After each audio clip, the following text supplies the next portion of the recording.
தமிழக அரசின் ஆதி திராவிடர் மற்றும் பழங்குடியினர் நலத்துறைக்கு சமூக நீதித்துறை என்று பெயர் மாற்றம் செய்திருப்பதை முதல்வர் விஜய் மறுபரிசீலனை செய்ய வேண்டும் என விடுதலை சிறுத்தைகள் கட்சியின் பொதுச் செயலரும் மக்களவை உறுப்பினருமான ரவிக்குமார் வலியுறுத்தியுள்ளார். தான் நடத்தி வரும் தலித் இதழில் இந்த பெயர் மாற்றத்தை எதிர்த்து எழுதப்பட்ட தலையங்கத்தை ரவிக்குமார் சமூக வலைதளத்தில் பகிர்ந்துள்ளார். அந்த தலையங்கத்தில் ஆதி திராவிடர் என்பது ஒரு குறிப்பிட்ட சாதியின் பெயர் அல்ல என்று ரவிக்குமார் கூறினார்.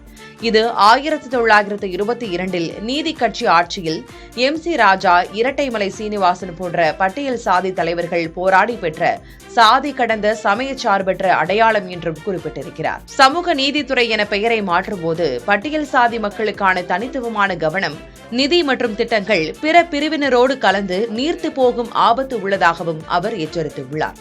அமைச்சரவை பெயர் மாற்றம் குறித்து ஜூலை 4ஆம் தேதியன்று அரசாணை வெளியிடப்பட்டுள்ளது. இதற்கு விசிக துணை பொதுச் செயலர் கௌதம சன்னா எதிர்ப்பு தெரிவித்திருக்கிறார்.